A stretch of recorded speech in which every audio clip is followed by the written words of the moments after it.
Hello বন্ধুরা, তোমাদেরকে একটা আজ মেশিন দেখাবো, যে বুঝতে পারলে এই মেশিনটার জন্য আজকাল অনেক লোককে বেরোজগার হয়ে গেছে। দেখো এই মেশিনটা, জনটা দেখো, দেখতে পাচ্ছ? এই মেশিনটা জনটা ধান ঝাড়ছে। এই মেশিনটাই আজকাল অনেক লোকেরই ধান ঝাড়ছে, মতলব ট্রাক্টরে জুড়া আছে এই মেশিনটায়। আজকাল বিড়া বনায় বনায় এই মেশিনে ধান ঝাড়ছে। তো এই মেশিনে অনেক লোকেই মতলব যারা কাঠ বিকে খায় বা এটা ওটা বিকে খায়, তাদের জন্য অনেকটা কঠিন হয়ে গেছে। কেন কি, যেমন আমরা আমরা কাঠ না বিকলে আমাদের ঘরে সবজি হয় না, চাল হয় না, এইসব কিছু হয় না, বুঝতে পারলে? তো এই মেশিনটা আজকাল সবাই ঝাড়াচ্ছে না, তার জন্য মতলব অনেকটাই টুকু হয়ে গেছে। আগেকার লোক দেখতে না, বিড়া বাঁধা করা তো লট বাঁধা করা, এইসব ইয়াটা আজকাল নাই বন্ধু, বুঝতে পারলে? এইটার জন্য অনেকটাই খারাপ হয়ে ওই মতলব এই মেশিনটার জন্য।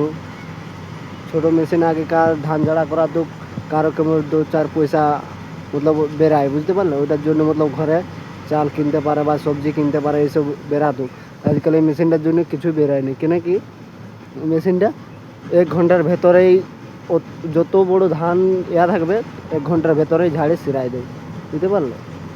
এই মেশিনটা অনেকটাই করে দিয়েছে আজকাল, মতলব যতগুলো গরিব লোক যারা কাঠ বিকে খাচ্ছে, তাদের জন্য অনেকটাই মুশকিল হয়ে গেছে এই মেশিনটার জন্য, বুঝতে পারলে?